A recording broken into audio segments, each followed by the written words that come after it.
Hey everybody, welcome back. In this video, we're going to work on my Ram truck today. Got a couple things I'm going to do to it. I have the Ram Airflow on it. If you haven't seen or heard of that, I do have a previous video. I'll set it down in the description below, a link for that if you want to watch it. I'm going to change the air filter on it. I got the cabin air filter that I need to change. I bought the K&N one. And also I'm going to do something about the Ram letters up front here. So right now we have chrome, and I got some that's American flag theme. So let me get all this stuff unboxed and I'll show you what I got. All right, so here's some of the stuff we're gonna be working with. So this is the cabin air filter. Like I said, it's K&N, and there's your part number for that. And this is the 2019 Ram 1500. This is the 5th gen. And right here are the Ram stickers. So they look like they're pretty good quality. They actually came in this packet, and it says Mopar, officially licensed product. So I think I found it on Amazon. I'll see if I can find the link for that. First thing I'm gonna do is throw on the emblems. Got my microfiber towel and alcohol. So I'll get it cleaned and put it on, and I'll show you all what it looks like. All right, so there's what it looks like installed. Seems to be pretty decent quality. I don't think they're actually that much, but I might end up changing the grill eventually. I think they do have, I think it's on eBay or Amazon somewhere. It's like a TRX style grill that you can do. So it has like the open Ram letters on it. So I might end up doing that. But next I'm gonna move on to the cabin air filter. So basically we gotta remove the glove box here. And also I noticed, I don't think it happened before.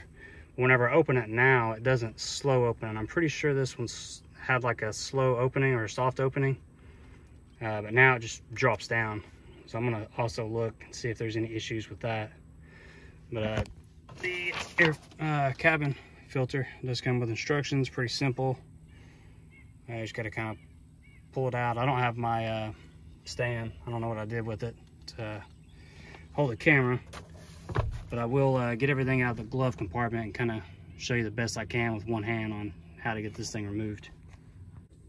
All right, so the first thing I did was just get a hold of this side over here and kind of pull towards myself. I'm gonna pull inward, and it'll pop loose. And then I think this part just slides out as well. I know there's these little brackets right here. So I still got one on this. Here we go. And maybe the reason why it dropped down, I don't really think this was connected anymore. Hopefully it's not broke.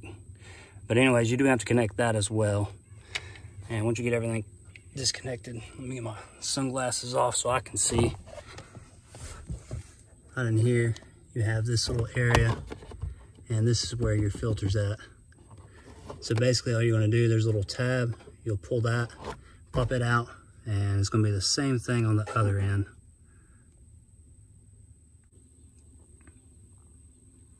All right, so got the tab off.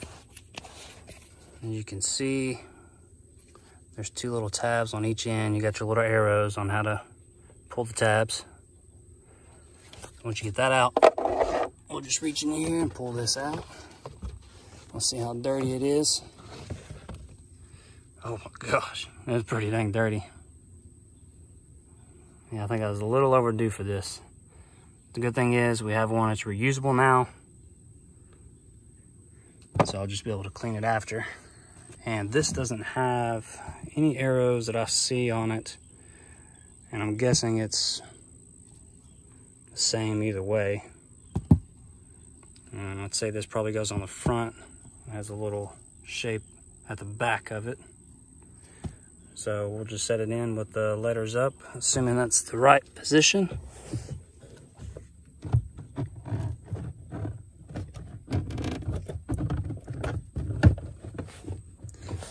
Feels like everything went in properly. double check the instructions and make sure it doesn't tell you.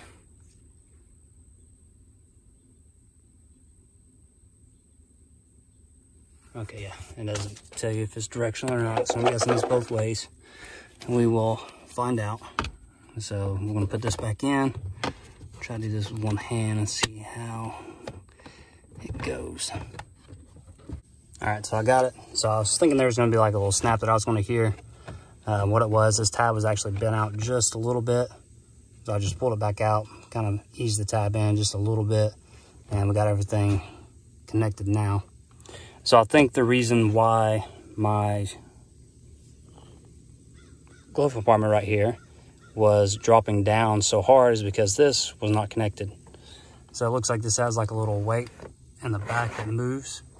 So I think that's what allows it to kind of slowly open. So I'm gonna make sure that that's connected whenever I hook this back up. But first I'm gonna take and line up these tabs. I'll probably have to use 2 hands for this and to get that connected. But I'll show you once I get most of it all the way in. All right, so right here is basically what's gonna actually hold the glove compartment in. So that's where it's gonna click on this side. But most of this just connects right in. Just make sure you have everything in its groove. I'll have to pop this in order to get this to reach so I can connect it right here. All right, so got it all fixed, and this does open soft now. No more hard drop down. You can see that's connected. So you'll have a spot right here that's gonna latch in, and there's one on this side also. So you just gotta kind of work on it stuff, and you can take and kind of push these in a little bit. You can see you got a little slit right here. Yeah, there you go. It's where you can push these in and get it to slide in. So now that we got that done, I'm gonna put my registration and everything back in here, and we will do the Ram Airflow air filter change. Real quick, I did find some stickers K&N gives you. So you have your little fancy sticker there, and you have this one, which I decided I would put in there since I do take it to the dealer to get some things done. And I just want to make sure that they don't throw away my air filter I just spent money on. All right, so in case you're wondering what the Ram Airflow looks like, is this big thing here. Actually comes in a huge box. You have the Ram piece right here that covers the whole top portion, and actually comes with the separated piece and this whole thing. And got the filter out, and this one does look like it is reusable, so hopefully I didn't just waste $100 and buy another one when I could just wash this one. So let me get the cover off of this and get it all removed, and we'll find out. All right, so I got the filter off. There's actually 4 little bolts that hold it in. A little bit of leaves in the back I gotta get. This is the piece that goes on top of the filter. And you got 4 spots. And if you are changing this, be careful because you do have little grommets that are in here. Those actually stayed, but the other 2 did not. So you can see those little pieces there, like little O-rings. Make sure you don't lose those. And it does look like this filter might be reusable. And I already bought the other one, so I'll probably just have this as a spare. And surprisingly, it is not that dirty. There's a few big things, but I don't see a lot of small stuff in there, just mostly on the back side. So I'll keep this and have it as an extra. Let me get this new one on. Real quick, I did notice a slight difference. So this piece here is flat. And this was the original OEM one. And this is the other one that I got. And you can actually see it is raised versus this one is flat. And it's like that on both sides. So this one might be a little bit more of an update, maybe a replacement, just to have a little bit better air seal. So I'll get this one thrown on and we'll be done. All right, got it on there, got everything tightened down. Just make sure your grommets are recessed down in that little area before you tighten down the bolts. And it might not make much of a difference, but the piece that overlaps I put in the back. And I might be able to show you on the old one what I mean by that. Okay, yep, so this is what is at the front. If you look here at the back, it's the part that overlaps. That part I made sure is at the back. And all thing we got left to do is put on the cover. So you just got to slide these tabs in. You have 2 spots where it'll pop down. All right, everything's on. So that's gonna do it for today's video. Make sure you hit that subscribe button, hit that bell notification so you don't miss out on any videos. I am gonna do a kind of a recap. I've already put these seats in. Yes, this is a Bighorn, and I do have the limited seats. It's the ones that don't have the emblem. It still has like the designs and stuff up here.